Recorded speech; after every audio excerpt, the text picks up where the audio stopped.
Bonjour, chers cinéphiles, à ne pas confondre avec pédophiles, et bienvenue dans Les Dessous du cinéma. Oui, des dessous, comme des petites culottes. D'ailleurs, c'est ça qui se retrouve sur le S de dessous, sur le logo. Enfin bref, aujourd'hui, dans ce premier épisode, nous allons parler des secrets de production du film Batman, sorti en 1989. C'est parti! Parlons un peu pour commencer de la carrière de son talentueux réalisateur. Tim Burton, donc, c'est son troisième film en date dans sa carrière. Son premier film étant Pee-wee's Big Adventure. Son deuxième étant Beetlejuice. Et le troisième, Batman, bien entendu. Donc, après seulement 2 films, Tim Burton se fait ouvrir les portes pour réaliser ce qui deviendra un chef-d'œuvre. Intéressant, n'est-ce pas? Parlons maintenant de ce qui est attrait à l'argent. En effet, sorti en 89 comme dit précédemment, le film avait un budget de 35 millions de dollars et le box-office lui a rapporté 411 348 924 dollars. Donc, le box-office n'est pas du tout à plaindre pour ce film. N'est-ce pas, le nouveau Fantastic Four? Parlons maintenant de Monsieur Jack Nicholson. Eh bien, pour commencer, si vous ne le saviez pas, Jack Nicholson, comme d'autres stars, accepte de jouer certains rôles sous certaines conditions à respecter pour la production. En effet, il a accepté de jouer le Joker à condition d'avoir un important salaire, une partie des recettes du box-office, une partie des recettes issues de la vente des produits du film, avoir en avance la programmation de son temps de tournage. Et oui, le petit Jack a la grosse taille. Donc, en gros, le salaire total de Jack Nicholson pour le film Batman est évalué à environ 50 millions de dollars. En tout cas, il n'a pas à s'inquiéter de manquer d'argent, lui, le chanceux. Avant de définitivement engager Michael Keaton pour le rôle de Batman, plusieurs acteurs ont été pressentis par les studios Warner. Voici la liste. Mel Gibson en première place. C'est vrai que ça aurait été cool, le Batman doublé par Robert Gagnon. Mais Tim Burton a finalement réussi à convaincre les studios d'engager Michael Keaton, qu'il avait déjà côtoyé sur le plateau du film Beetlejuice, évidemment.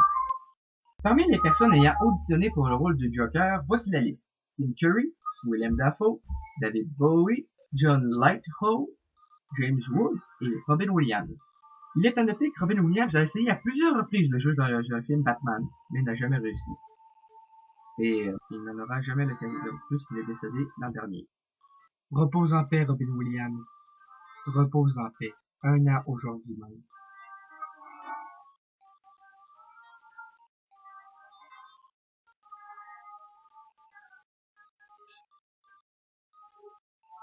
Sean Young aurait initialement dû jouer Vicky Vale, mais la raison pour laquelle il ne l'a finalement pas joué est tout simplement liée à une mauvaise chute. Dommage. Lors de l'écriture du scénario, les scénaristes ayant tour à tour travaillé sur le film ont tous voulu intégrer Dick Grayson, le premier Robin, dans l'histoire, mais Tim Burton s'y opposait constamment. Il est finalement absent du film, mais certains disent que le personnage de Dick Grayson apparaît brièvement dans le film. Personnellement, j'ai jamais trouvé où. Certains ont fait des reproches au film comme quoi Batman tue ses ennemis au courant de l'histoire. Eh bien, en fait, Batman, dans les comics originaux, il tue déjà ses ennemis de sang-froid dans les premiers comics. Et, bien, c'est ce que Tim Burton voulait. Il voulait que ce soit le tout début de Batman, avant qu'il décide d'appliquer la règle de ne jamais tuer. Et c'est pourquoi il y en a qui reprochent à ce film-là que Batman tue, mais en fait, c'est tout à fait normal. Et pour finir, le film prend certaines libertés par rapport aux comics. En effet, à la fin, il se révèle que Jack White, ou plutôt Jack Napier dans le film, soit en réalité le créateur involontaire de Batman puisque ça se retrouve à être lui qui a assassiné les parents de Bruce Wayne dans le film. Et oui, selon le flashback, lorsque le tueur vise Bruce avec son arme, il lui dit « N'as-tu jamais dansé avec le diable au clair de lune ?»